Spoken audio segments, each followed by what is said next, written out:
اور اب یہ جانیے اسما بخاری کی فیک ویڈیو شیئر کرنے کے خلاف کیس کی سماعت ہوئی۔ شریک ملزم محمد شفیق کی بوری ضمانت کی درخواست مسترد کر دی گئی۔ اس خاتون کی زندگی داؤ پر لگانے والا کیسے رعایت کا مستحق ہو سکتا ہے؟ عدالت کے اہم ریمارک سامنے آیا۔ ملزم کو شامل تفتیش ہونے کے لیے نوٹس کیوں نہیں دیا گیا؟ لاہور ہائی کورٹ کی ریمارکس ملزم کو شامل تفتیش کر کے موبائل فورینسک کرایا جائے، جبکہ اسما بخاری کی فیک ویڈیو شیئر کرنے کے خلاف کیس کی سماعت ہوئی۔ شریک ملزم محمد شفیق کی بوری ضمانت کی درخواست کو مسترد کر دیا گیا۔ کسی خاتون کی زندگی داؤ پر لگانے والا کیسے رعایت کا مستحق ہو سکتا ہے؟ ملزم کو شامل تفتیش ہونے کے لیے نوٹس کیوں نہیں دیا گیا؟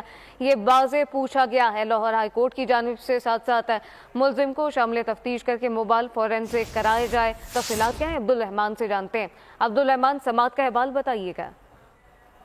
جی بالکل، لاہور ہائی کورٹ کی چیف جسٹس عالیہ نیلم نے اسما بخاری کی فیک ویڈیو شیئر کرنے کے خلاف کیس کی سماعت کرتے ہوئے شریک ملزم محمد شفیق کی بری ضمانت کی درخواست مسترد کر دی ہے۔ عدالت نے اپنے ریمارک کرتے ہوئے کہا ہے کہ کسی خاتون کی زندگی داؤ پر لگانے والا ملزم کیسے رعایت کا مستحق ہو سکتا ہے، جبکہ اسما بخاری کے وکیل علی بخاری نے عدالت کے روپ میں موقف اختیار کیا کہ ملزم کے 3 اکاؤنٹ سے فیک ویڈیوز شیئر ہوئی۔ ان اکاؤنٹ سے شیئر کرتا فیک ویڈیو وائرل کی گئی، قانون کے تحت ملزم کی رعایت کا مستحق نہیں ہے، جبکہ ایڈیشنل ڈپٹی اٹارنی جنرل نے عدالت کو آگاہ کیا کہ ملزم کو سامنے تفتیش ہونے کے لیے نوٹس دیا گیا جو ریکارڈ پر موجود ہے۔